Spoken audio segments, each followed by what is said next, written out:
kewalianan ya. Halal sekian itu mah kejanjian wali sekian. Saya kan udah jadi wali. Nyana kebeneran mentas haju kepentingan, mana hujan, mana candar. Kebeneran dia ya mah kiai ya. Masya Allah. Kebeneran kiai na bener-bener jadi ahli Allah. Ya, aing di kai mah kiai.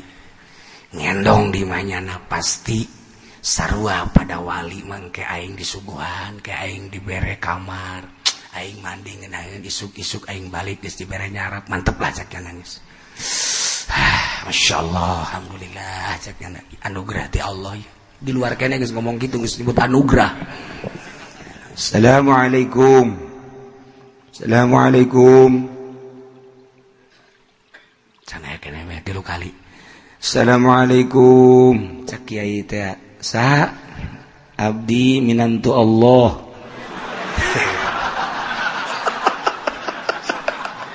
Eta bahasa geus luhur jasa tama bahasa. Luhur tama geus. Abeh di pajar wali kan maksudna. Wali asli mah ngomong gitu oh masalah. Oh masalah geus paham geus. Wali jeung wali mah paham. Sanajan salah ge sebab timbul tina kadeuketan cenah jeung Allah.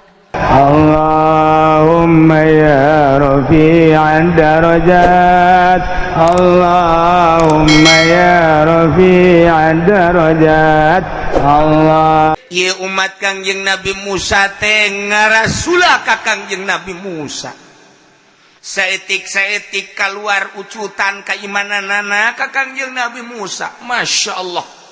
Ketika Kangjeng Nabi Musa ngainstruksikeun titah nuturkeun Kangjeng Nabi Musa melalui mujizatna kitab Taurat, laksanakeun ieu kitab Taurat ti Allah. Sebagian kecil nuturkeun, sebagian cicing, sebagian deui mah manehanana ingkar ka kitab Taurat. Eta lah Yahudi baheula kos sekarang itu. Cek Kangjeng Nabi Musa lamun ieu terus-terusan ingkar karena aturan-aturan kitab Taurat, awas Allah bakal ngancam nu geus didongengkeun kamari. Tapi tetep bae dasar teu iman.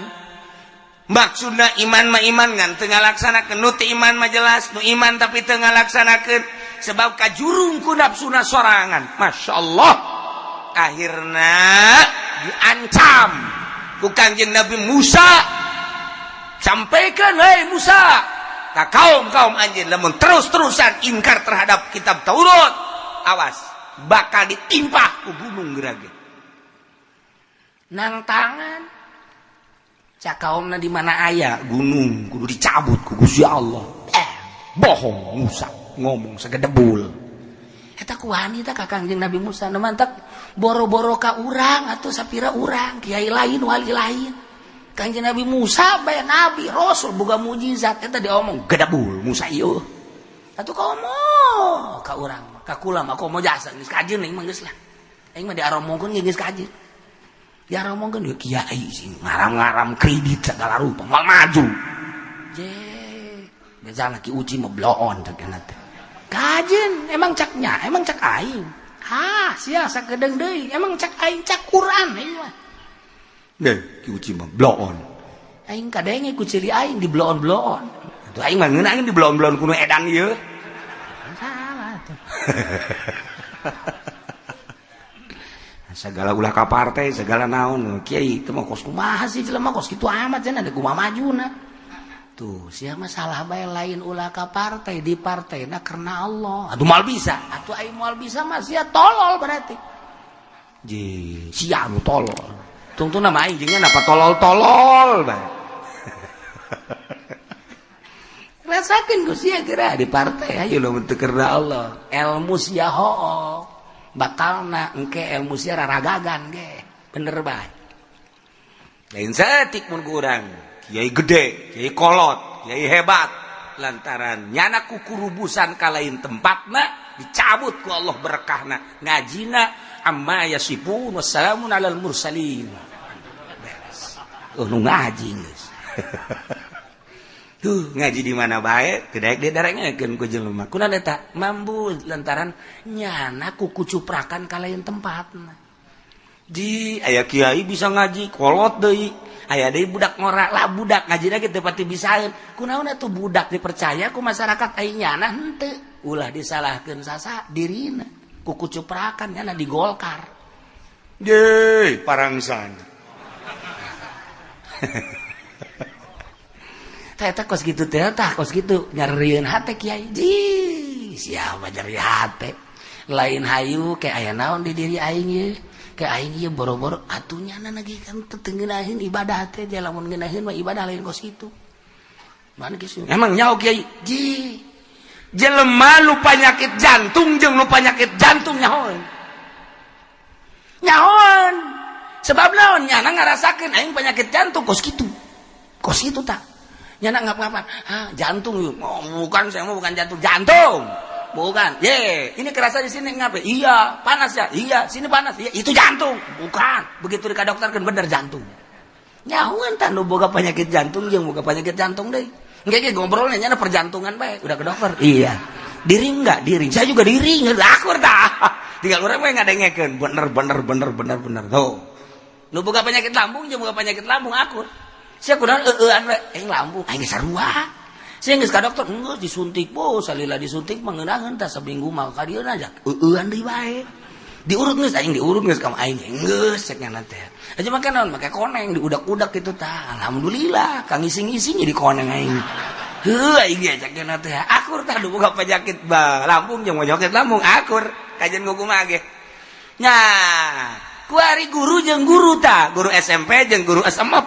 ngobrol nyana akur bakal akur nyambung uplak jangan tak uplak dia woi anu ka korupsi kan yang ngobrol akur nyambung ya urang tempat jam urang ya santri ya urang kiai ngobrol jeung PNS nyana ngobrol jeung baturna urang teu kaharti sebab pagawean nyana urang mah teu kaharti anulah istilah-istilahna ge teu nyahoan nyana mah jeung nyana nyambung jeung urang mah teu atuh kitu bae terus nah ieu ge ahli Allah jeung ahli Allah wali nyambung jeung wali deui kajian kumaha ge nyambung bae ketika dek ngobrol nyambung jasa anulah nyaritakeun penemuan ieu nyambung jangan nyaritakeun ngobrol jeung anu lain ahli Allah ngan sakadar ulama biasa bae teu nyambung nyana turun ka handap set endek hayang nyambung adaptasi geus nyambung ketika Kiai Golkar ngobrol jeung lain Kiai Golkar mah nyambung atuh lantaran nyana pengalaman di Golkar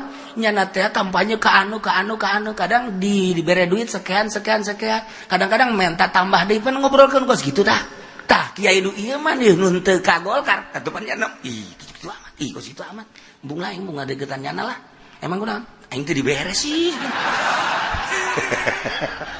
tuh siapa pacar bener bae kan siapa tolol tuh lain tak nyambung tapi Kiai Golkar jeung Kiai Golkar deui atau Kiai partai jeung Kiai partai deui nyambung bakalna tapi nu lain partai teu nyambung nah ieu mah keur carita ahli fikih jeung ahli fikih deui atuh nyambung nyaritakeun rukun wudu nyaritakeun rukun salat akur engke nyana ge nyaritakeun kula manggihan di anak kieu oh eta mah sarua jeung di Fathul Wahab kieu asana dina ikna ge akur tapi fikih jeung fikih deui ahli tasawuf jeung ahli tasawuf kakarak anu carita berjalan doang nyaritakeun aing ja ieu tasawuf kieu can manggih ngeunah ieu ge sarua can manggih jeung nu can manggih ngeunah ngobrol nya ge sarua bae ketika anu geus manggih ngeunah ngobrol jeung nu geus manggih ngeunah de akur bae nah etalah dunia selamana kos kitu bae urang jeung sajambungna di dinya nyana teh klimakna di dinya akurna tuh tak ieu ge sarua bae lamun urang nyaritakeun zaman baheula jeung kuari atuh akur bae mantak ieu nyaritakeun tentang Yahudi baheula jang nasihat ka Kangjeng Nabi Muhammad sallallahu alaihi wasallam ketika umat Kangjeng Nabi Muhammad didakwahan ku Kangjeng Nabi dibere Al-Qur'an Kangjeng Nabi teh didakwakeun ka umatna aya sebagian nu narima sebagian nu cicing bae sebagian nu inkar atuh sarua jeung Yahudi zaman baheula nu mantap cek Gusti Allah Al-Qur'an anjeun Muhammad inget anjeun Muhammad kana hiji sejarah inna taqnal jabala waqtuna kaulan nu agung ngangkatkeun ngaluhurkeun kana gunung rafa'nahu min asli dicabut ku Gusti Allah gunung faqahum diangkat ka luhureun umat-umat Bani Israil nu bangkawarah lantaran manehanana inkar kana kitab Taurat nuturkeun aturan-aturan syariat kitab Taurat dititahayu cakang yang Nabi Musa embungeun nya nama dibere warning ku Kangjeng Nabi Musa awas bakal kena siksa tetep bae terus bae kejadian gunung diangkat ku Gusti Allah dikaluhur-hulukeun nyana Masya Allah toh cakang yang Nabi Musa sing hades ya gunung diangkat ku Gusti Allah ka'annahu zullatun seakan-akan gunung teh diluhureun huluna kos mega bae diluhur nyahoan ieu gunung diluhur teh ka'annahu zullatun wa zallu nyana boga keyakinan annahu waqi'um asana ieu maragak aing disiksa ku gunung disiksa ku gunung babe Yahudi teh neuleuh kaluhur kusieun sieuna gunung diangkat kaluhur terus seakan-akan niungan nyana okos mega kumaha eta Yahudi sarujud kabeh brak sieun ngan sujudna make palipisan kenca maksudna naon nu ieu neuleuh kaluhur cak jana ragag moal tolol teh coba sakit tuh gunung geus di luhur tololnya teh goblok mantap kuari Yahudi mah gitu mun sujudna gitu Yahudi di Israel tek kenca nya tek kenca nya ieu neuleuh kaluhur Yahudi kuari kitu bae kuari ge Masya Allah kari eta kabangkawarahan teh datang ka dinya tah kabangkawarahan teh datang ka dinya ya ada boga keyakinan bahwa gunung teh bakal ragag kajana nimpahnyana nyaona ti mana biwa'dillah yahu janji Allah kamarenahanana biukuhi ilam yakmalu ahkamat Taurat bakal ditibakan gunung kajana lamun teu narima kana undang-undang kitab Taurat Masya Allah nyana ge nyaweun jadi Kangjeng Nabi Musa cak Kangjeng Nabi Musa lamun sia lamun mane lamun aranjeun henteu kitu ngalaksanakeun aturan-aturan kitab Taurat bakalna ditimbah sia ku gunung diangkat nyana kaget bek sujud ngan palipisan kenca doang nu katu deuleu ragag moal mana teh mun ragagnya pae tapi tetep bae tah Kangjeng Nabi teh dibere ku Gusti Allah inget Muhammad Yahudi mah kos kitu nu baheula kunaon si eta nu bantaknyana henteu narima kana kitab Taurat wa kanu abawa lisiqliha ku berat galaksanakeun kitab Taurat teh kudu salat kudu zakat kudu puasa tah kuari ge sarua ketika Kangjeng Nabi dibere Al-Qur'anul Karim haju didakwahkeun ku Kangjeng Nabi geus kajeun di zaman Kangjeng Nabi kuari di zaman urang ieu Quran didakwahkeun tak cak Quran salat sia nonton TV bae magrib nonton TV isya nonton TV ya Allah ya Rabbi jak kitu-kitu keneh awas ya cak Allah gunung ku aing sia diangkat sia ku aing minimal dibetuskeun ku aing sia gunung kena batuk boro-boro gunung aki-aki ge urang batuk kaganggu ku aki-aki ohe teu eureun eta kobo gunung batuk galunggung batuk ribuan jelema nalangsa gunung Merapi batuk ribuan jelema nalangsa gunung Krakatau lain batuk deui tama tsunami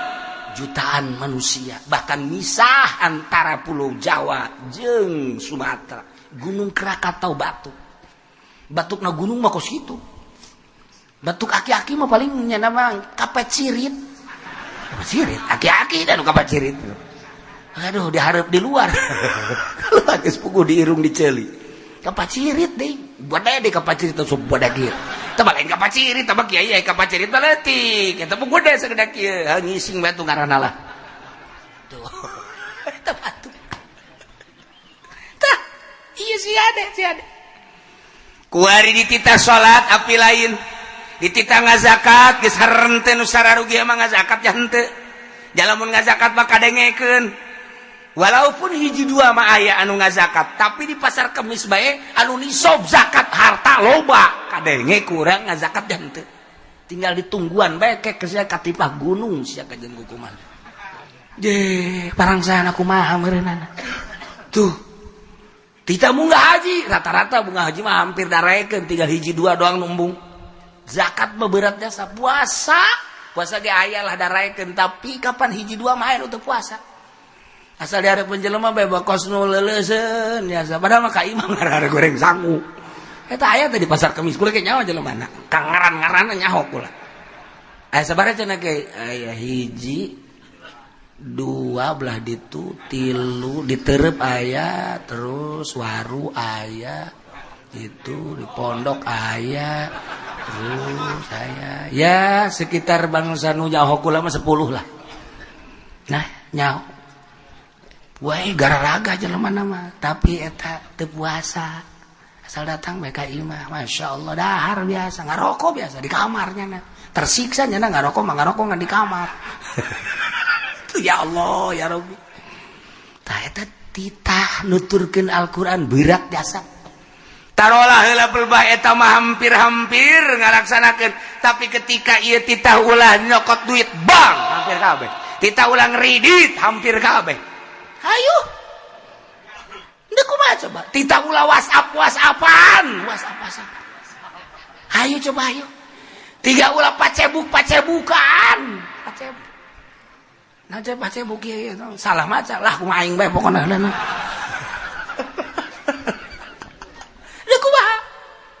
Ndak kumaha coba ieu lalakon urang. Masyaallah. Urang teh neuleuan dina Facebookan dina naon kitu ngaranna internet. Eta teh anu bener nama hiji dua bau 100 nu teu benerna anu bener nama diangsong-angsongkeun ka urang tah anu tah informasi tah giliran teu benerna sorangan bae nya kieu digerokeun ge geus teudaekeun kieu maje keur naon maje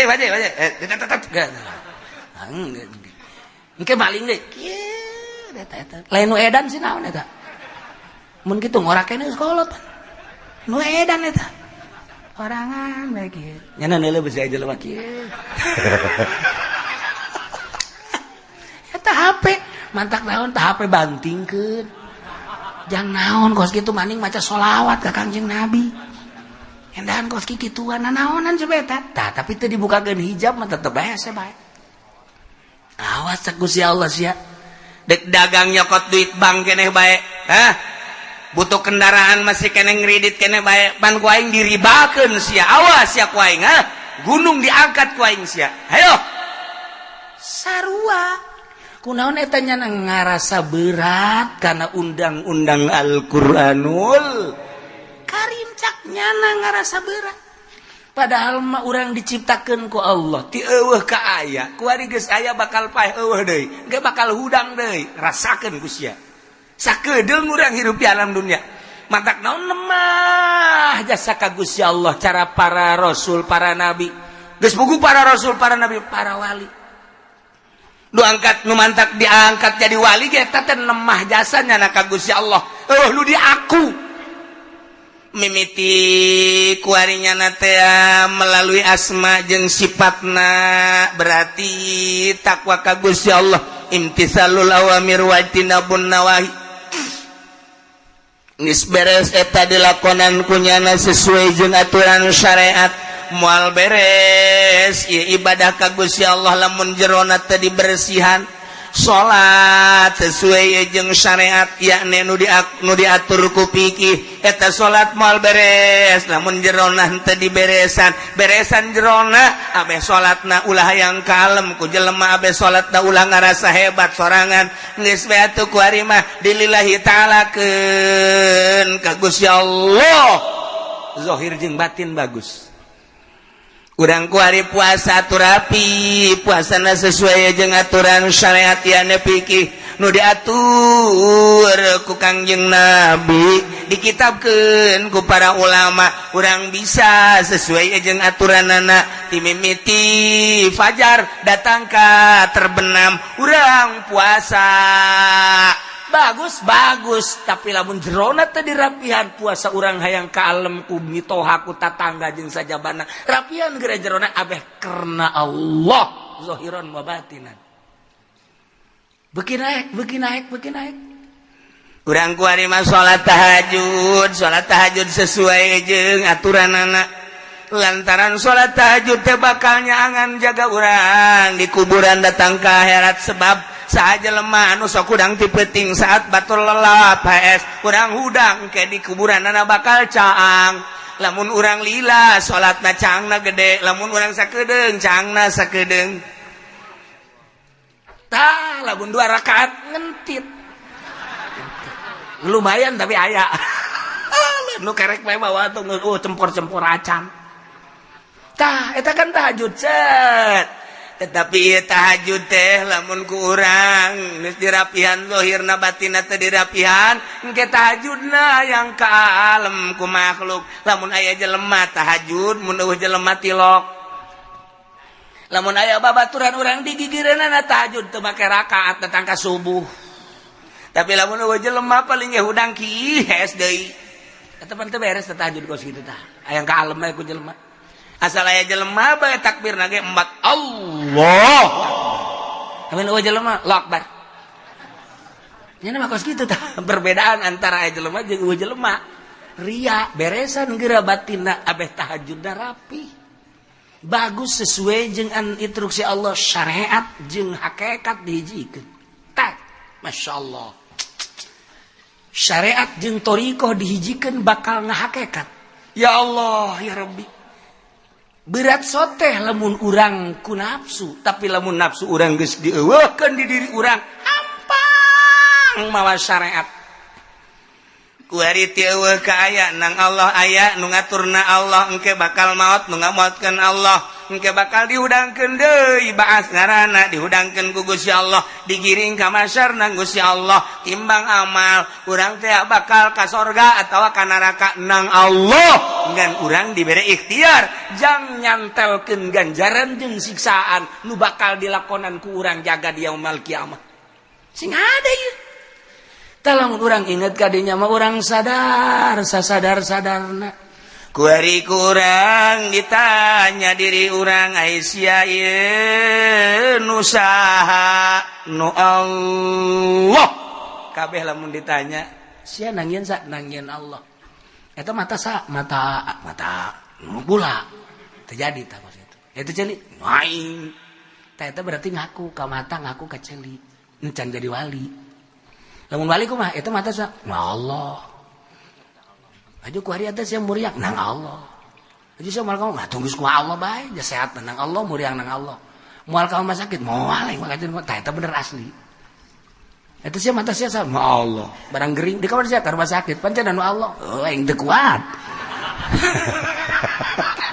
balik deui berarti ka syariat tokos kitu tah sih hade salah tuh henteu ngan urang dina syariat berarti henteu dina hakikat tuh ya Allah ya Rabbi terus so gerak terus begitu di aku bae ku wali mah tadi aku aja ieu mata nu Allah geus lamun ieu mata nu Allah dek di ka Allah keun kumaha sesuai perintah Allah cak Allah kudu neuleuh Al-Qur'an ku aing dideuleukeun ka Al-Qur'an cak Allah ulah dideuleukeun kana awewe nu lain mah moal ku aing mah nurut jasa ka Allah lamun urang geus bener-bener nurut ka Allah hampang dagang lantaran butuh dahar jeung nginum sebab urang boga tanggung jawab pamajikan jeung anak sebab urang teh kudu mere dahar napakah ngaranna ka pamajikan jeung anak bahkan mere baju bahkan ngimahan geus atuh urang teh usaha ku ari dagang ditita ku Gusti Allah dagangna nah ku ari dagang teh dek ngalaksanakeun anjuran Allah sok geura menang ganjaran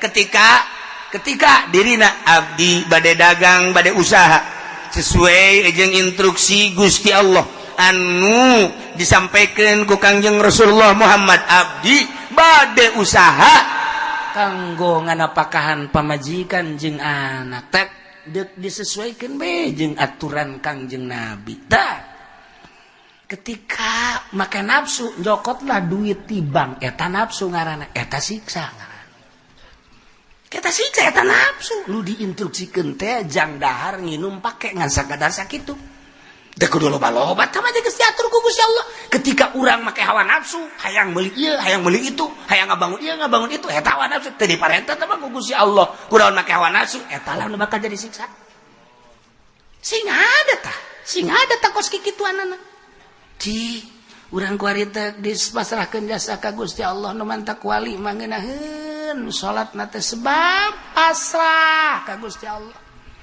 Allahu akbar. Zahirna maka piki sesuai jeung Fathul Muin. Batinna dipasrahkeun ka Gusti Allah lantaran ieu awak lain nu abdi nu Gusti. Haju ku Gusti teh dititah ruku titah sujud Gusti, boro-boro titah ruku titah sujud ja lain nu abdi nu Gusti. Andai kata titah perang ge abdi mah daek bae Gusti. Sebab geus pasrah jasa ka Gusti Allah. Ta eta lamun urang geus pasrah ka Gusti Allah ja abdi teh nu Gusti aju engke daek teu daek ja abdi bakal dicokot teh ku Gusti atuh manian ku ari abdi nurut ka Gusti. Sapiraha titah ruku, sapiraha titah sujud. Haju sapiraha titah maca Quran lah jang geus nia enan nginahin jasa. Nu embungna urang nafsu urangna. Nu embung teh nafsu urang. Tah eta nafsu nu kudu diperangan ge. Ai limbah mah di pabrik siap golok. Perang nyawa taruhana siap bae. Nafsu eta kos kitu tah. Deres tah mah masih keneh kadeuleu bagus. Iya ye perebut. Nyawa taruhana kajen kumaha ge sarwi ti aing dicokot ku nyana goblok biasa. Aing ge aing mah syahid bobo. Sabilillah caknya lain sabilillah sabil sarwiti tah mah. Tak eta kapan hawa nafsu nu geus kitu ngaranna coba lamun urang sadar mah sarwiti sia dipaling ku batur kakamalah geus mandingan daripada huru-hara mending dek neangan deui bae emangna dunia sedaun kelor aing dek neangan ka Lampung sugan aya nu model sia deui sia putih di Lampung loba nu putih ngan sia mah ieu kajen kumaha ge lantaran tatangga bagus akhlakna ngan aya di Lampung mah bejana bangun dek ngerekep bae ka salaki. Tapi aing kajen lanek neangan deui, kajen sadar kana ngelesat. Lain milik aing meureunana tah geus aya suratan di Lauhil Mahfuzna. Bae. Masyaallah, muri ka kulo urang ngadengeun ge. Ya Allah, sadar teh tah. Hayang sadar model kos kitu hese jasa. Sadar. Geus lamun urang penting hudang dak neuleuh jam hiji ya Allah ya Rabbi Gusti ieu keur hees haju hudang nu ngahudangkeun kula saha lamun lain Gusti nu ngahudangkeun abdi ja abdi moal hudang jak kajen teuing disejak-sejak ge hudang ai ku Gusti teu dihudangkeun mah jah henteu bae tapi abdi ieu hudang jam hiji meureun manan abdi hudang ge dihudangkeun aku Gusti. Cak pabaturan teh lain nu ngomong lain ku Gusti tuh nu ngarobrol gandeng siapa kahudangkeun ku gandeng jageuninganan teh babaturan aing gandeng ge kerek gandeng ku gandeng na ge kerek eta mangan sakadar adat doa dihudangkeun ku Gusti Allah jam hiji alhamdulillah Gusti nu ngahudangkeun abdi teh Gusti ieu awak abdi deuk dikagustikeun bae ku abdi pandian ku urang tiris tanya ku urang awak ai sia nu sa Allah ai cai mu Allah ai tiris nang Allah aja sia nu bersih tita ku sa ku Allah aja deuk ka mana ieu sia deuk ka Allah pan ka Allah kudu bersih heueuh haneut ka rasana bakal haneut ka rasana tak tiris teh nafsu tiris teh sarua jeung udang-udang udah begitu hudang enggak keneh ka subuh nafsu tadi mau dipandian, tiris, eta tiris teh nafsu. Tapi lamun tanya awak, hei awak, sia nu saha? Nu Allah. Ari ieu cai, nu Allah. Ai rasa tiis, nang Allah. Aja sia ku tiis ieu kan jadi bersih, bener. Deuk ka sia, deuk ka Allah. Pan ka Allah mah kudu bersih. Heeh. Ngeunaheun ge sia, seger bakal. Seger. Di ka Allah kan kabeh. Ngeunah. Tuh. Mulai Allahu Akbar nang sata nang saha ngangkatkeun nang Allah lamun ngarasa nang urang lamun ngarasa nang urang capek bakalna tapi kan ku Allah ieu mah digerakkeun abdi nangtung ku Allah ieu mah ku Allah abdi mah segala rupana ge wuduna segala rupa ku nangtungna ge nang Gusti meureun manan kieu ge abdi mah deuk dikasorgakeun meureun ku Gusti gitu kan boga kayakinan abdi teh deuk dikasorgakeun Gusti lah lamun kira-kira ku ari ka sorga mah paehan we abdi Gusti mulai mantap paeh gitu kan mantap paeh geus abdi mung geus senang jasa Gusti masyaallah asa jeung Gusti bae masyaallah nikmat des kira-kira abdi bakal ka sorga mah ku ari maningan ayeuna bae cabutlah diisukeun deui mah abdi loba gangguan Gusti ku ari mah gangguan jasa keur ieu mah tiis ku ari mah sasada digigir di sisi digigir sasada ieu jurig balulu kayak kedeng-kedeng tong teng HP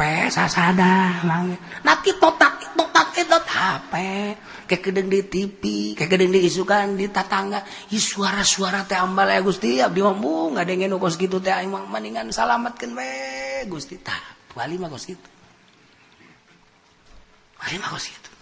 aya deui nu ngadoa ka Gusti teh salat-salat acan sama Gusti abdi mah mendingan paehan memang kurang gitu kredit gagedean bae Gusti daripada abdi dibui mendingan dipaehan bae lah mun abdi teh dipaehan bae abdi udah bunuh diri teu tolol teh coba menta paehna akur ngan nu ieu mah motifna bener pasrah ka Allah nu ieu mah tah eta tadi bung dibui beda hampang ka Allah ngeunaheun nah bari kieu maksudna ieu nu ngeunaheun ibadah nyahoeun kanu itu can ngeunaheun nyahoeun can ngeunaheun sebabnya rasa ngeunahna aya di nyana kanu can ngeunaheun teh bakal nyahoeun lain kos kitu nu geus ngeunaheun mah okos penyakit jantung jeung jantung nyahoeun jantung majan gugong nyahoeun aing jantung kos kitu sarua ring 2 aing meliringna di mana tadi di eta teh di material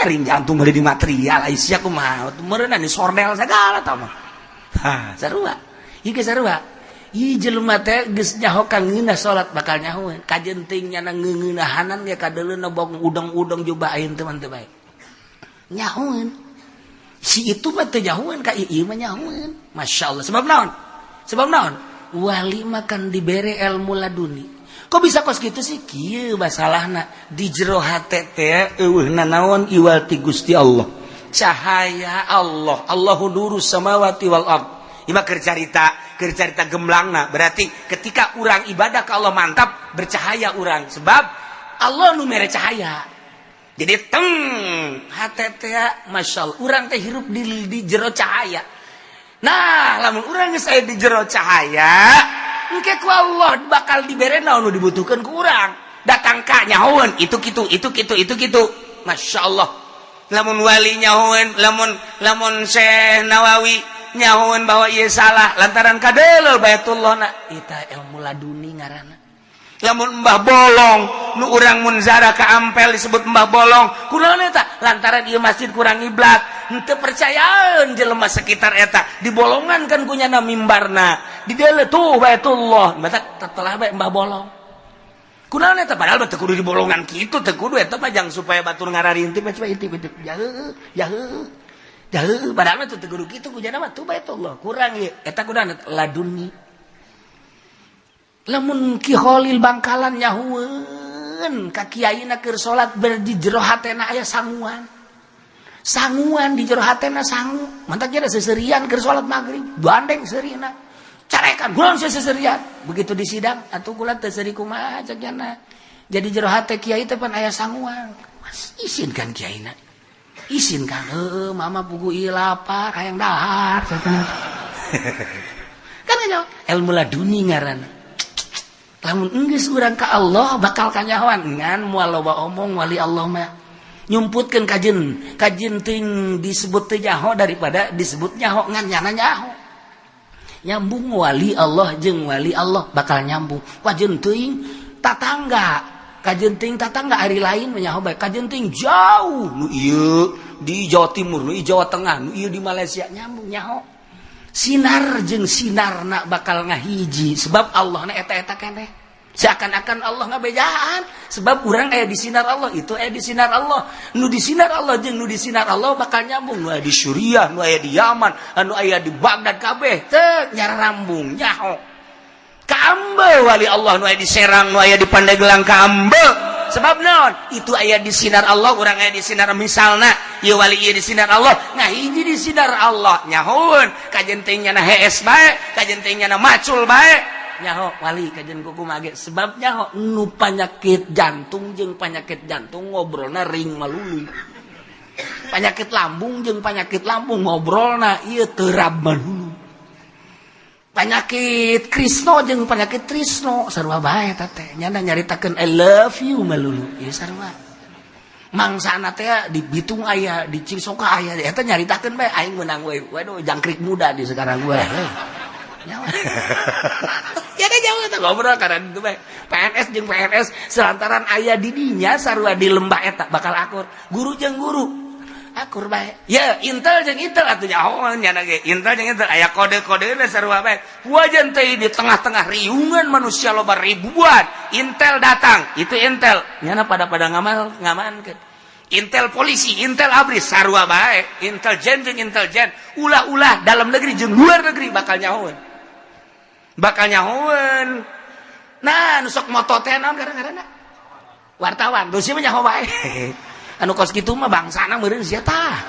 Wartawan sarua bae di peperangan Palang Merah jeung Palang Merah nyahoeun nyana teh pengamanan dalam peperangan nyahoeun ieu medis dan lain sebagainya santri jeung santri kajahoan bae kajon teuing kumaha ge urang di kota ieu di kota sarua bae urang make samping itu mah make calana kanyahoan santri sia kajen kumaha ge leh kajen kuku mah santri kanyahoan bae sia kanyahoan bae lah kajen kuku mah PKS mun we hideung na ngagedor-gedorkeun kanyahoan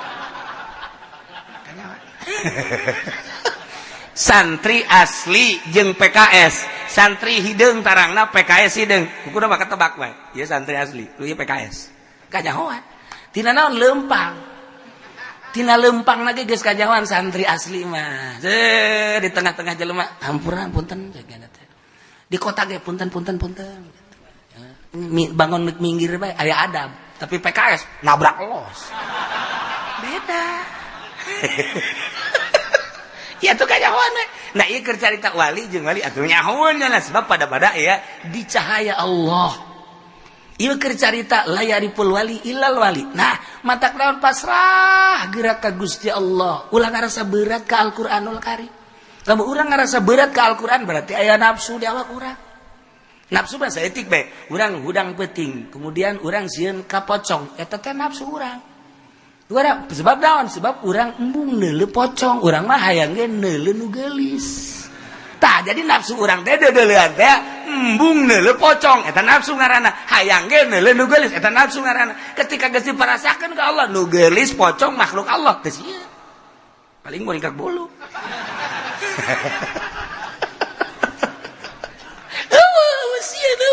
Malah nang tangan geura-ge, malah nang tangan urang. Malah nang tangan ayo sia jadi sebab naon di jero kolbuna geus aya Allah lawan ku sia Allah ye sia neraka sia urang geus deukeut jasa jeung Allah mata kajawan hendak aya jelema wawalianan tengah peuting jam 12 manehanana mantas nyanyi lagi nyanyi model naon gitu ngaranna wali nyanyi wali mantas ya Nabi salam lah gambusan marawisan. Nah, ieu wawalianan ya. Halal sekian itu mah kejanjian wali sekian. Saya kan udah jadi wali. Nyana kebenaran mentas haju kapetingan, mana hujan, mana candar. Kebenaran ya imah kiai ya. Masya Allah. Kebenaran kiaina bener-bener geus jadi ahli Allah. Ya, aing di imah kiai. Ngendong di manyana pasti sarua pada wali mangke aing disuguhan ke aing dibere kamar aing mandi ngeunaan isuk-isuk aing balik geus dibere nyarap mantep lah cek nangis. Masyaallah, alhamdulillah cek anugerah ti Allah. Di luar kene geus ngomong kitu geus disebut anugerah. Assalamualaikum. Assalamualaikum. Sana kene meh 3 kali. Assalamualaikum. Cek kiai teh saha? Abdi minantu Allah.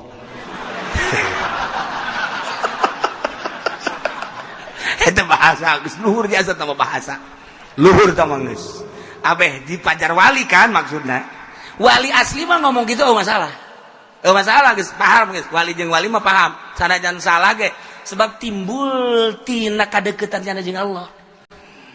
Aing nya ge nurutan bahasa wali. Abdi minantu Allah. Kan kaambe kunyana. Ku wali teh di jero bukakeun lawang. Oh, calikeula di dinya. Henteu tidak ka jero, calikeula di dinya. Wah, aing disiap-siapkeun gejeun ku kumaha ge. Alhamdulillah. Horenganan kiai nu ahli Allah mah wali teh make baju heula rapi, taju keluar ngobrol sakedeung. Di mana ye? Abdi mantos dakwah cek nya teh.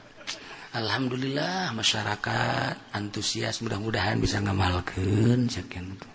Terus abdi kapentingan hayang istirahat eueuh deui.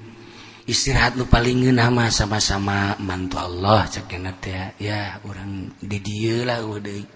Lain teu kabeuli hotel, lain teu kabeuli tetapi wah minantu Allah teu pantes cek nya kudu di hotel. Iwalti kudu jibabarengan jeung minantu Allah deui. Kan wali mah nyawan. Sia mah lain minantu Allah cek nya teh. Sia mah juri. Cek hatena teh.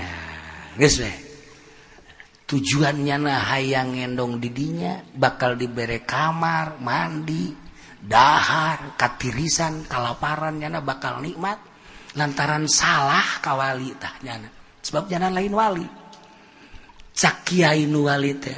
Yuk tuturkeun abdi. Cih, pancak kiai teh tuturkeun ya. Ayo. Abdi cenah ieu ngendong di tenang, cek nyana ngendong mah urusan gampang. Diajak lelempangan dari katukangan terus rada jauh aya ta masjid. Nah besirek ngandong mah di dia bae lepat sebab ari minantu Allah mah kudu di imah Allah ieulah imah Allah ditinggalkeun ku nya hakan ta minantu Allah cek nya teh nya balik deui dadah minantu Allah tinggal ngana bae kieu we sial amat cek nya teh kanyahoan emang kumaha gitu. Okos Habib wawalianan datang ka imah kiai kemudian dipayang-payang aju ngomongnya na waduh ini jarang Pak Kiai katanya turun ini mah mau ke rumah Kiai aja dia mah udah nggak mau ketemu sama siapa-siapa mau ketemunya sama Kiai doang kan kaambeun ku ahli Allah mah nya nipu sia kajian kukumah ge moal kebel ge ngitung ya kajian kukumah ge. Oh, diuk nyenang geus kikieuan bae bangun papanaan teh terus ngobrol. Geus ngobrolnya teh ngobrol. Terakhir doang Kiai kalau pengen selamat harus ngeluarin uang biji 9 cekna teh. Biji 9 gimana? 9.999. Eta mah kieu-kieu goblok.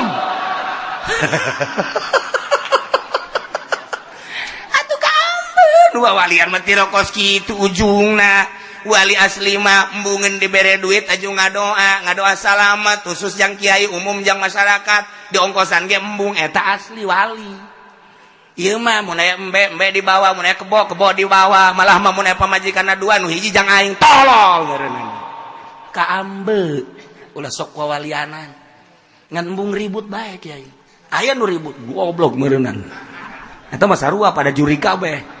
Ayo ngadu besis ya jeung aing. Ini mah jangan begitu, ini mah Habib. Gua bukan lihat Habibnya, lihat akhlaknya. Kalau lihat Habibnya bener, tapi akhlaknya gak beres nih. Tuh, eta mah deres Habib, nulain Habib wawalianan nih. Aya nulain Habib ge wawalianan, make calana luhur sabelah, handap sabelah. Atuh mah lain wali nu gelo ieu mah. Waya salat teh salat, teu beres. Teu beres. Cek dina kitab Tanbihul Ghafilin lamun aya jelema hiber lamun aya jelema napak sancang lamun aya jelema teu dahar-dahar hebat jasa hebat ulah waka dihebatkeun deuleuh heula nyana salat henteu puasa henteu lamun nyana bisa hiber bisa napak sancang tapi teu salat namu ka imah urang geus wali asli atawa lain usir kos kitu mah ulah tuturkeun ulah babari bae nya kitu tamjul gua pilih mah kumaha gitu taman deuk wali teh deuk lain pokona urang mah sebab urang mah neuleuna syariat ketika nyana teu daek salat geus tadi teh bae ye cek nanti aing mah wali asli da bodoh wali asli ge bogan henteu nembongkeun syariat indit kula mendek nuturkeun syariat bae tuh eta kan bunda eta kos kitu urang ka urang ngeunah bisa aya jelema wawalianan kieu kitu haju salat henteu puasa henteu haju hitut ge salat bae wow cek nya wali beteuna naon teu boga wudu ge bapau udah teu beres si wali tas itu tuh tadi nya jadi imam deui saya imam ieu pan wali ieu pan tadi tas itu wali mah batalna cek nya ambu-ambu geus tah nyaminan tu Allah mah geus di masjid tah sia tiris-tiris los kaya hoat ya Allah ulah sok sambarangan biasa bae sih nu wajar aya Habib bangun luca lece luhur ya kajen kumaha ge beda kadeul gerak-gerakanana matana dan lain kajen teh ngomong kieu ngomong kanyahoan ieu luhur kajen kumaha ge tah atawa nu lain Habib oknum Habib loba jasa ku ari mah lain Habib ngaku-ngaku Habib ngaku-ngaku Habib ambalaya ku ari pugu indiahe ya Allah ieu mah indiahe ieu mah ya batur hema malini ngaku Habib ya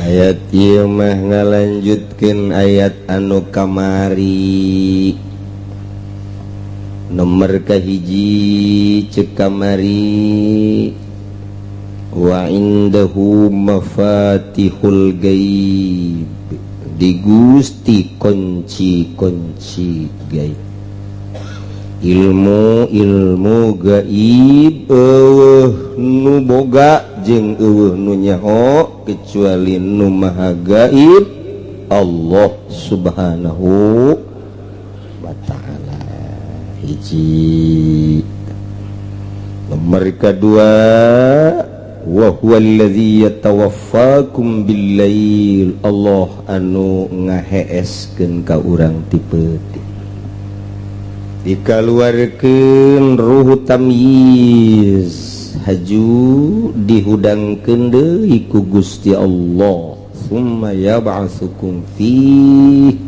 tiberang dihudangkeun urang digawe wa ya'lamu ma jarahtum Allah nyahueun kana naon nu ku urang dipigawe hirut urang sare hudang gawe sare hudang gare sare hudang gawe kitu bae datang ka ira liyuqbo ajalum musamma datang ka ajal kabeh geus aya dokumena ajal-ajal urang dek dipiheulaan ku gering heula dek henteu dek diberes sugih atawa susah geus ngabogaan dokumen ajal kabehan ngan nu nyaho satungtung rizki urang aya keneh nu bakal asup ka jero beuteng berarti can datang ajal urang sakitu bae ya di mana-mana geus eueuh rizki urang seep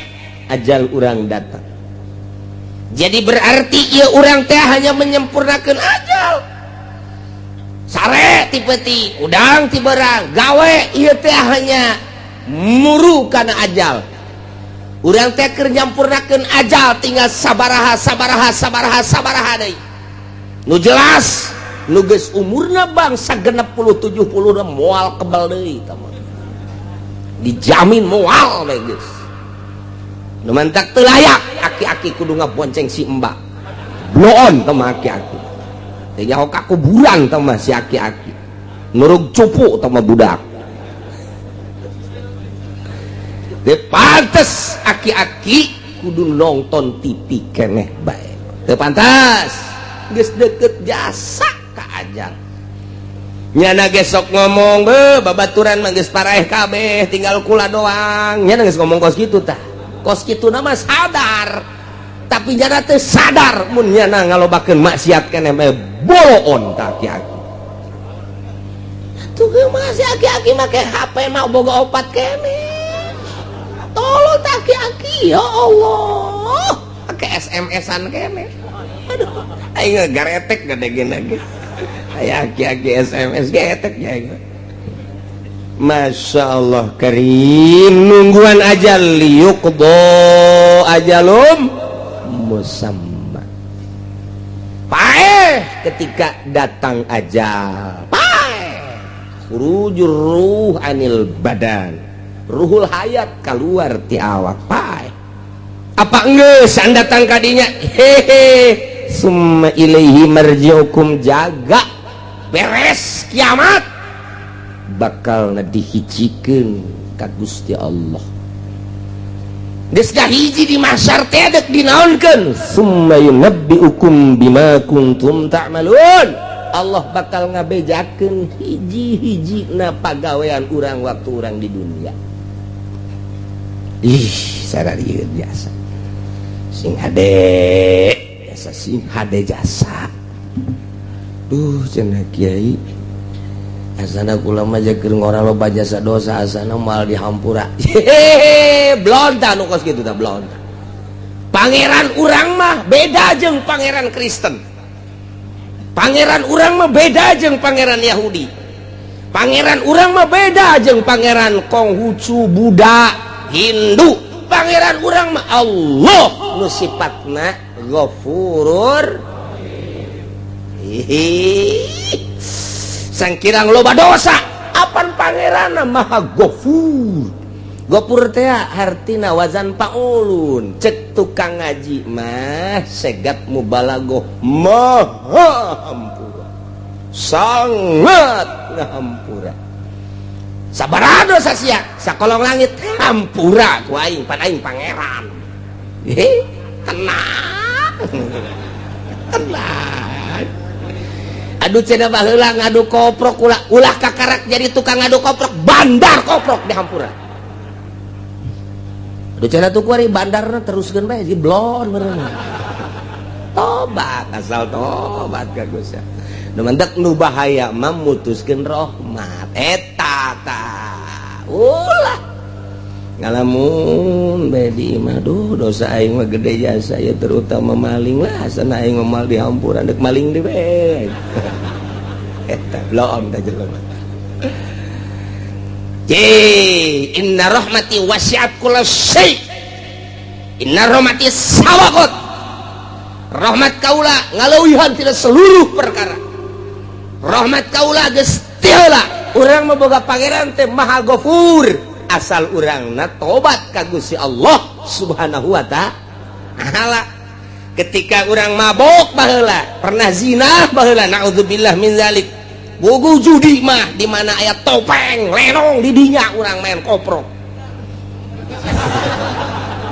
di dinya urang main dadu rolet jeung sajabana nah kuari barang ngaji teh pagawean aing kumaha yang ke di akhirat asana aing diputer-puterkeun kurbah heula nah tobat ka Gusti Allah ketika urang tobat astagfirullahalazim Gusti ampura dosa abdi baheula hiji abdi sok main koprok main dadu main rolet aduh ampura deres mun menang melehan bae Gusti saya tobat cak Gusti Allah ari Pak Abdi nyahoun hamba kaula anallahu robban bahwanya boga pangeran nu ngaran Allah nyana keur mentah hampura ka Allah aing teh cak Gusti Allah berarti nyahoun nyana ka pangeran nu bener aing jeung aing teh maha Ghafur geus hei hamba kaula ngahampura ka anjeun geus dosa anjeun koprok dadu rolet judi deung sajabana dihampura ku aing beres sorga ya Allah aya lenong main deui Aduh cek Gusti kamari saya geus tobat gaing main deui bae blon teh budak. Budak menang. Minggu malam Minggu judi, malam Senin tobat deui ka Allah. Astagfirullah. Astagfirullah. Alazim Gusti. Oh nyahoeun nyana. Boga pangeran nyana ngaranna Allah sok ngahampura kuari sia keur menta hampura kai dihampura kuari. Geus.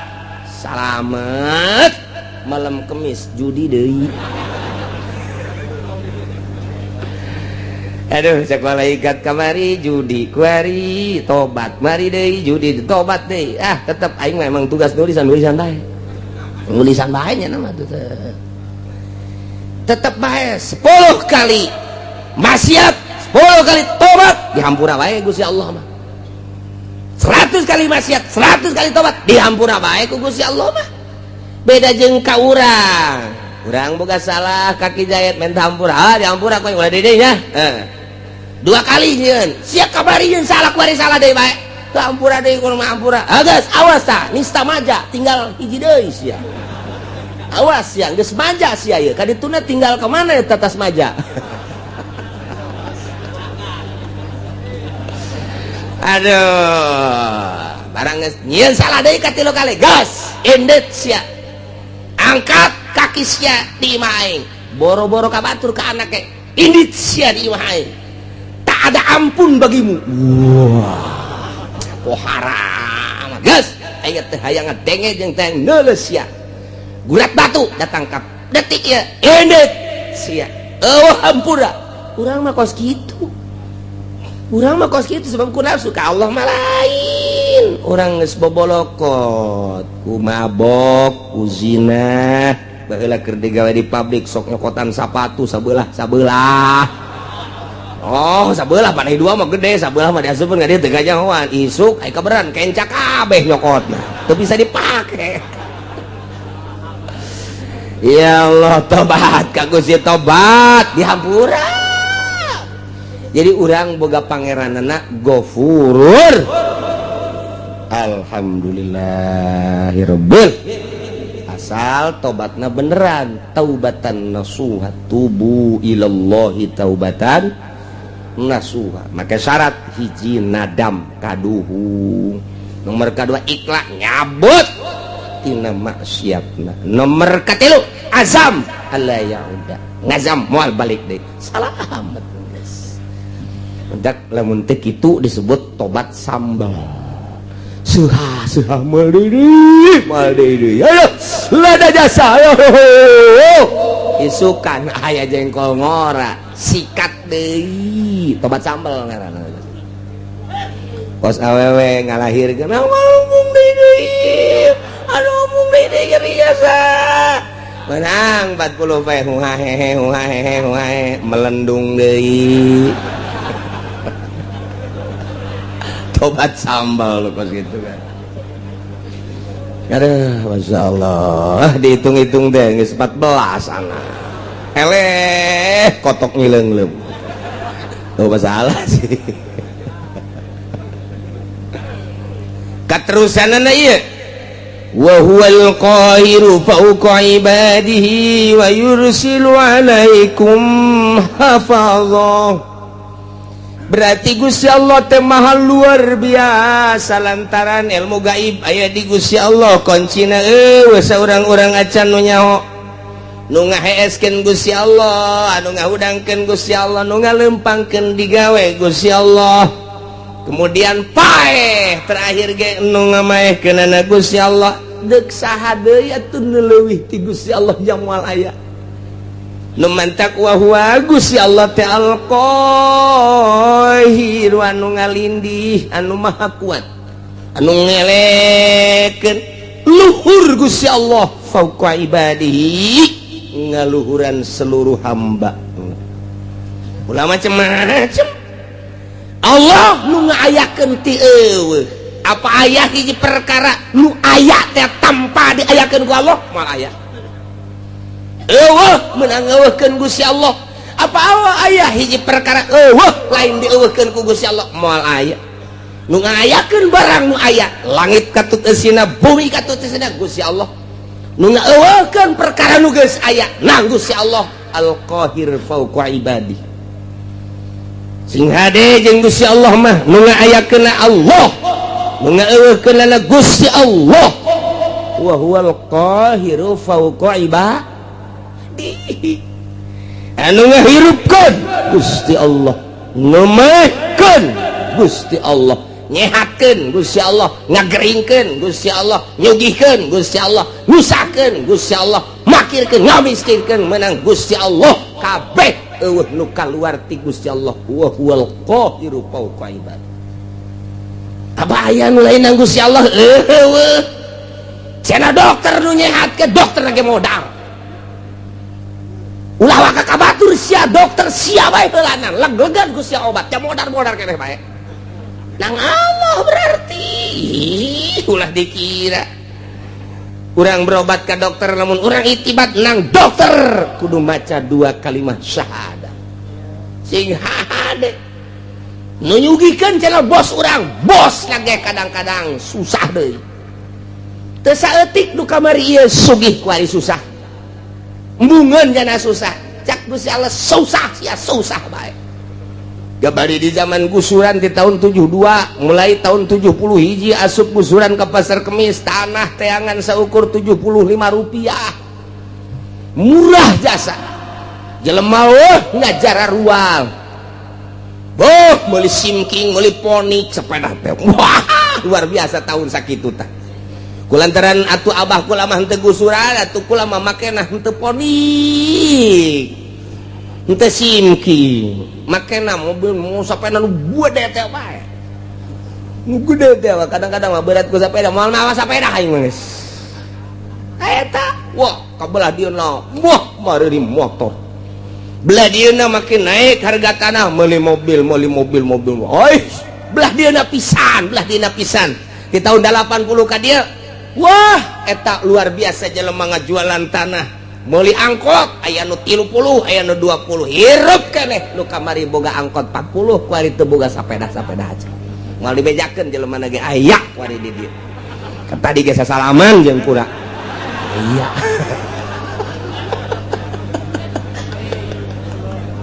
Aya ya Allah.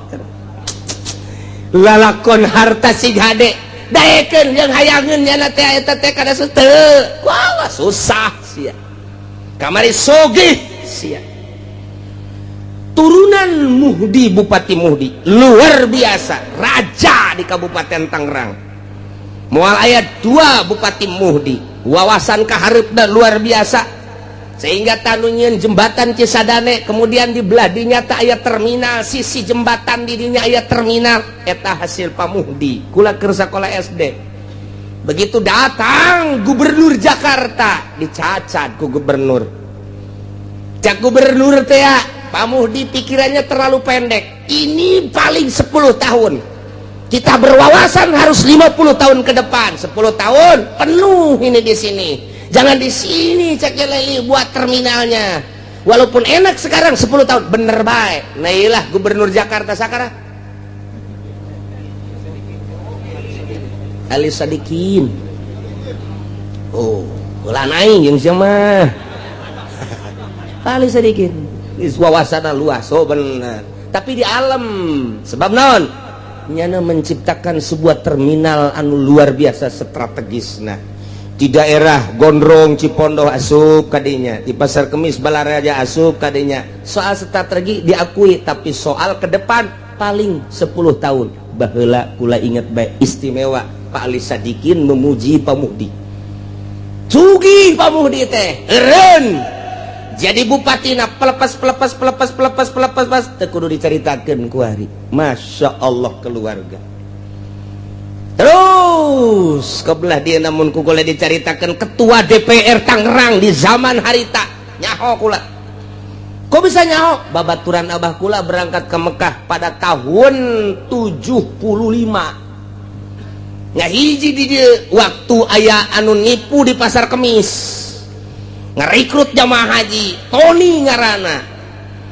Tuh benernya anak katipu berarti tah loba ngajakan abah kula terus supaya kanyana dipapageun make sedan ku lagi milu sagala sentelah cak Abah teh moal kadinya lain dirarasaan sabaraha puluh manusia nu katipu ku patoni per detik ieu teu puguh tarangna teu puguh bujurna ka Abah kula mah jeung urang Tangerang jeung ketua DPR nyana nu milu ka dieu sugih jasa kanyahoan sugihna angkot Tangerang Kalideres Cengkareng nunyana kabeh di samping nyana jadi ketua DPR mau dibejakeun ngaranna sebab gua geus tarusah aya incuna ku anu ngaji ka dieu seuri bae nyana bener nya sasalaman tadi ge sasalaman aya incu si eta naik angkot kuari mah baheula boga angkot kuari naik angkot keur carita harta sugih jasa pat susah jasa kuari nang saha eta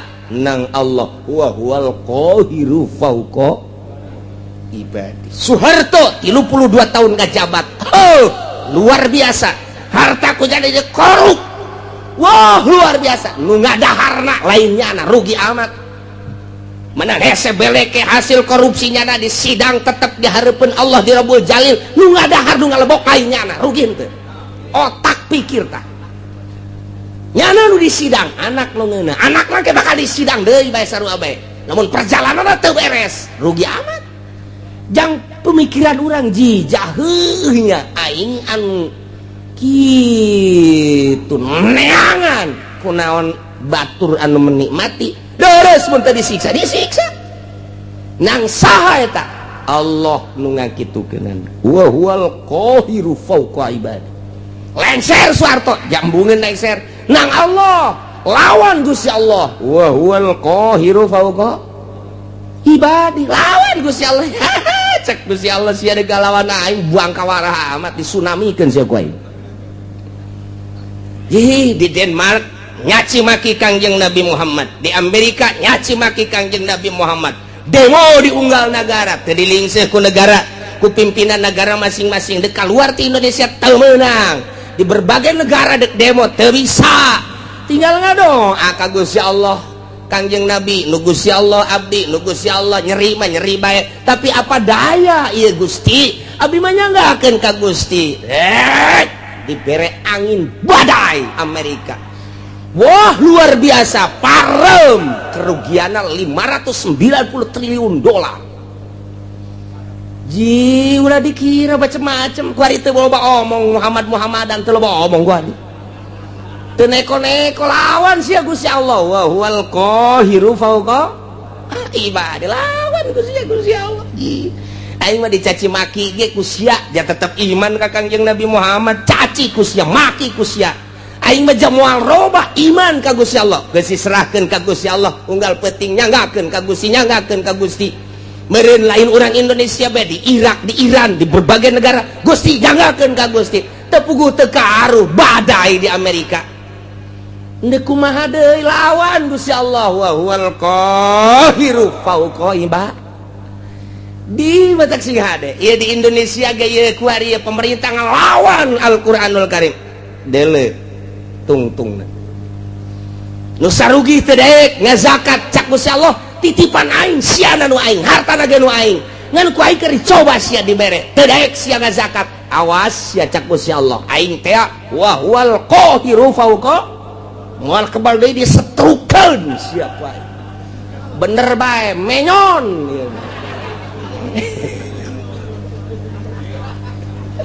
nu menyon ka katuhu nu menyon ka kenca nu leumpangna ingkleug-ingkleugan janu sugih eta teh ku sebab teu daek zakat rasakeun sia Allah ma wa huwal qahiru fauqa ibadi wali Allah ma asal geus teu daya teu upaya geus gadoa ajang bangsa jeung umat nyanggakeun ka Gusti jadeg ngalawan kumaha tuh deuk ngalawan kumaha aja bejana asal ngalawan rantai jeung teu puguh pamimpin namun puguh pamimpin mah siap sadajan di rantai ge pamimpin ieu teh anu endek arah jujur jeung adil doa bae ka Gusti ngadoana ngan teu meunang menta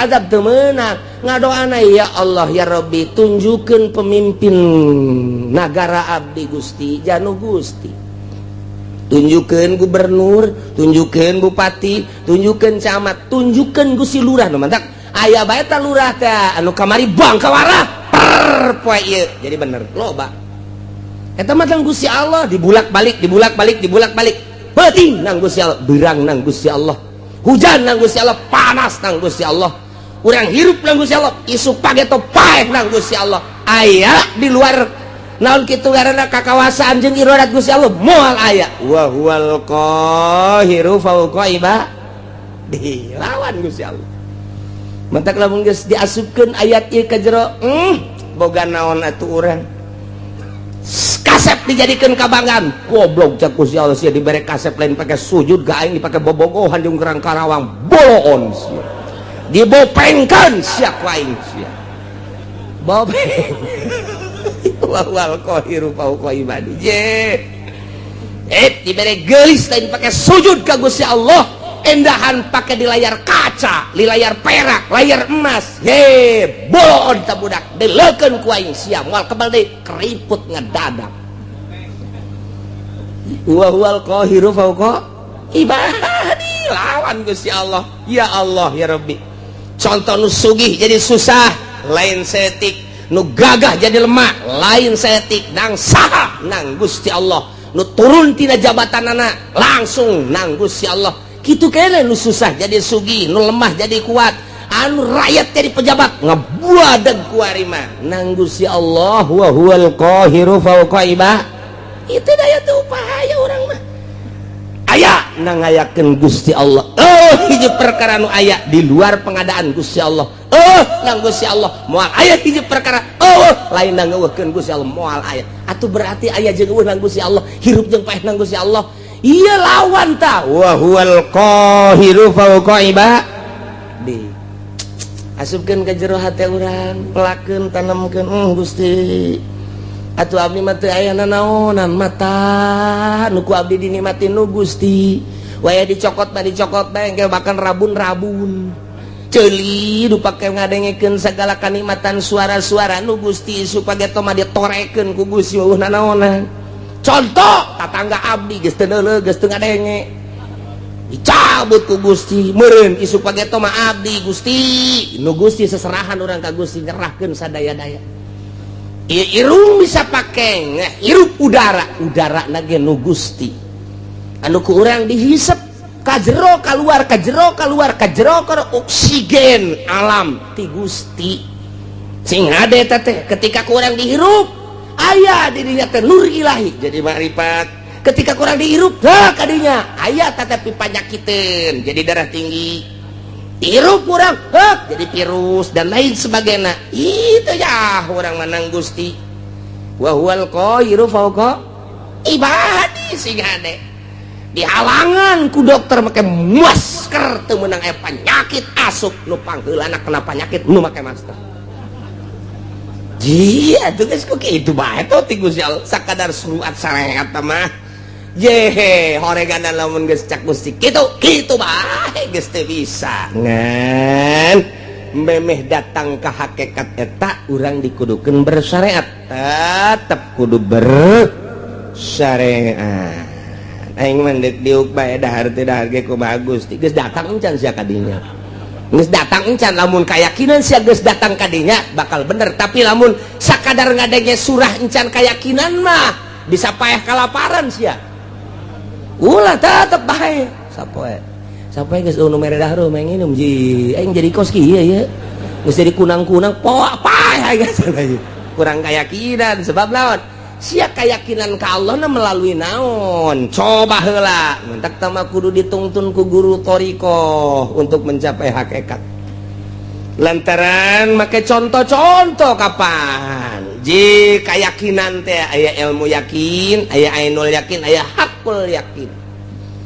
lamun urang geus datang ka hakul yakin dicontohan ku cak-cak teu kudu hese Imam Syafi'i mah dina hikam nya mah nyonton make cak-cak urusan rizki teh kumaha cak-cak cicing bae iber henteu ka mamana henteu nu datang dahareunana ka nyana atuh nanaonan tareungit datang ka nyana coba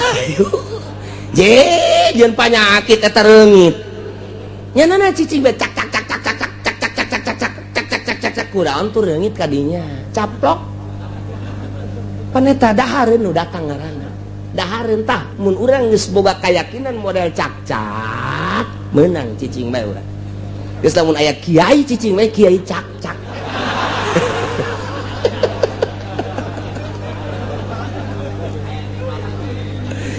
manuk onam cek sehato ilah manuk onam nyana aya hibran ti sayangna merendah keneh sanajan nyana teh berangkat khimason tagdu khimason taruh bitonan nyana indit ti sayangna keleh beteung sore datang ye gendut beteungna teu pernah kadenge manuk boga pabrik teu pernah kadenge manuk boga perusahaan sugan supermarket Indomaret dan lain sebagainya tapi nyana indit ti imana berhiber sore anakna kaparaban nyanana gendut ngan eta make usaha keneh nu leuwih hebat cak-cak nyana mah asal keluar bae tadi paratok teh huluna cek cek cek cek cek cek cek cek cek cek cek cek cek cek kadang-kadang kupu-kupu nu gede ge kadahar bae bloon jang teu kupu-kupu deuk naon tuh kadinya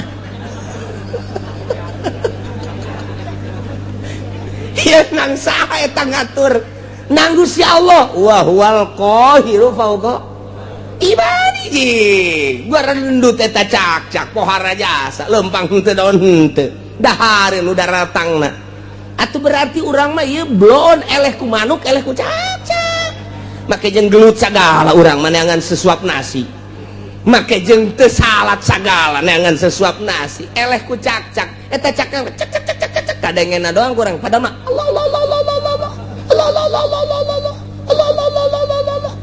jika dengena ku urang cek cek cek cek cek cek cek cek cek cek cek lamun urang dibere kaberenehan sieun ka cak-cak sebab nyana teh muji lo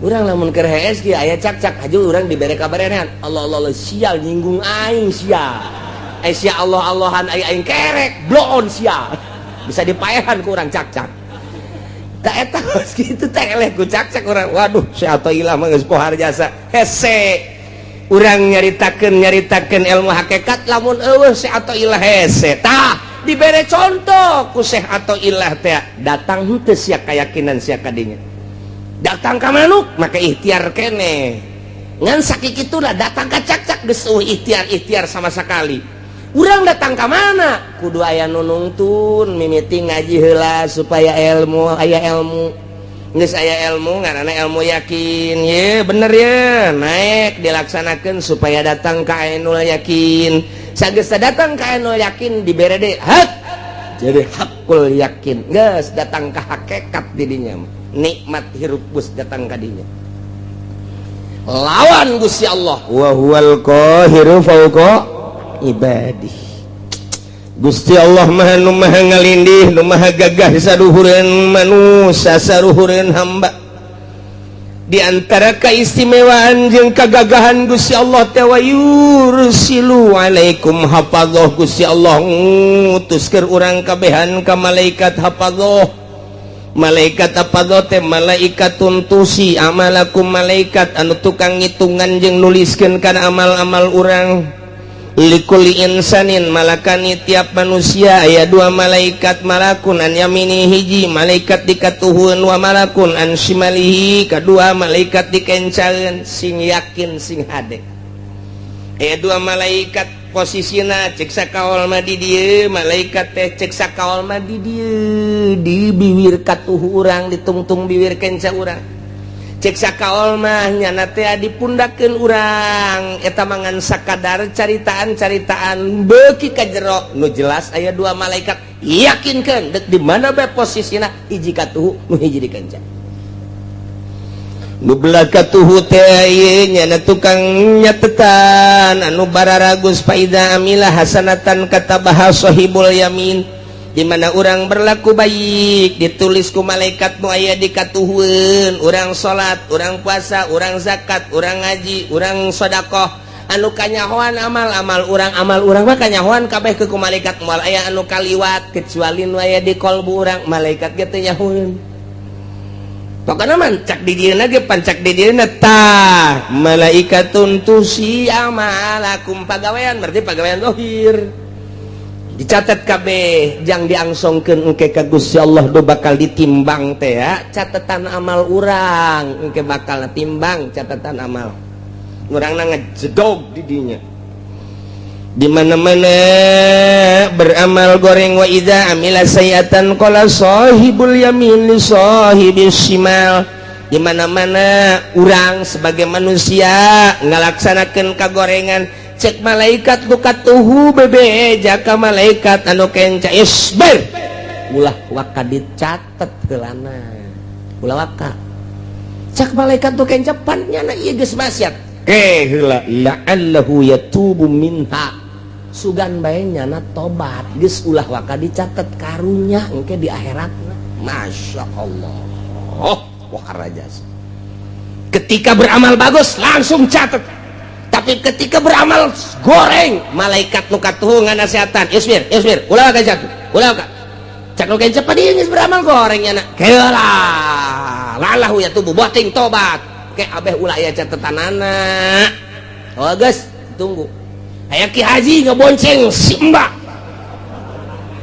cak anu katuh ulah waka catet ulah waka sabar heulanan sabar oh tobat beres balik Ki Haji seserian mantap jasa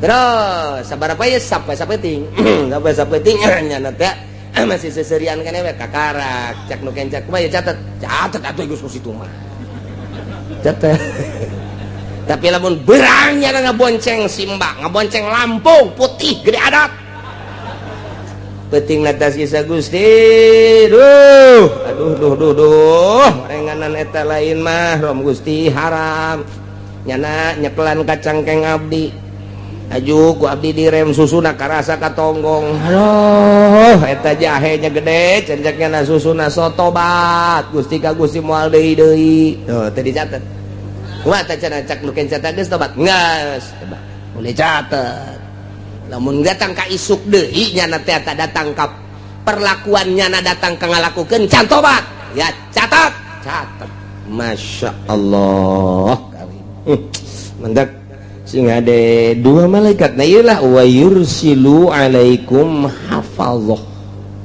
dua malaikat jadi akhirat buku urang aya dua hiji nu belah katuh nu hiji belah kanca dihijikeun dibuka satu persatu tet salembar demi lembar salembar demi lembar salembar demi lembar tenden di mizan timbangan nu kenca tenden di mizan engke mizan nu katuh nu ieu mizan nu kenca nu ieu beratan buku nu mana urangna aya di tengah-tengah di dinya sedengkeun timbanganana segede dunia nu deuk ditembangna segede Haji Asep leutik jasa cek urang atuh tah teu kudu gede-gede naon eta deuk nembongkeun kadahsyatan Gusti Allah buku ditimbang amal teh katuhu jeung kenca cet urang dihadapkeun ka dieu urang geus beureumbaan ka mana ya aduh puyang urang makanya ditonton ku dua manusia kabeh Haji Asep maju timbang teh cak Haji aing kumaha ieu lalakon koteng masih kena oyak-oyakan tah jelema ge mah nuluku nu kicep-kicep ngenca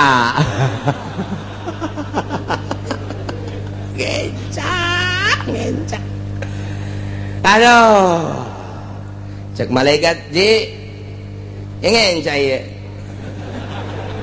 aya amal naon emang kita coba amal naon itu numpang dahsat-dahsatna aduh iya ngaboncengan Simba SMS-an teu katobatan eta bahaya sih ada dan lain-lain duh masyaallah inggis jasa wa yursilu alaikum hafazah hatta idza jaa ahadakumul maut di mana sehingga datang hatta goyah lalakon hirup urang tadi dititipan dua malaikat datang ka paeh salila hirup urang terus bae diapingku dua malaikat nu mantak minimal urang teh isin ka malaikat ketika orang asup ka WC malaikat teh cicing di lawang WC eta teh neulekeun urangnya na teh nu mentak dina ahli tasawuf masuk ka WC ge make samping lantaran bener di luar manusia teu ningali tapi ka malaikat mah neulekeun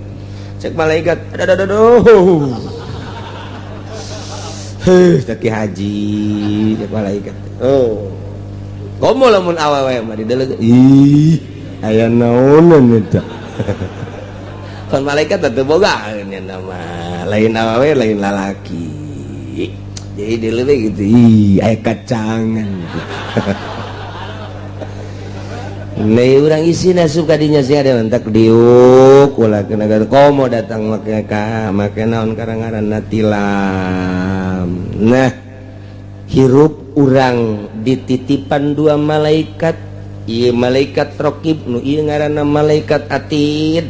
Ta eta teh datang ka maut hatta idza jaa sehingga di mana datang ahadakum da kasalasiji aranjeun kabe al mautu paeh tawafat rusuluna ngamaotkeun ka eta ahad yakni ka urang rusulna utusan kaula nu agung cak Gusti Allah sa malaikat nu sejen deui ta mah al malaikatul muwakkaluna biqabdil arwah malaikat anu diwakilkeun ku Gusti Allah jang nyebutan roh-roh manusia bahasana rusuluna jamatina rasulun rusul numadak al malaikatul muwakkalun malaikat tu diwakilakeun ku Gusti Allah tita nyabutan berarti loba malaikat eta anu nyabutan ngan pemimpin nama hiji malaikat Israil hiji nyanata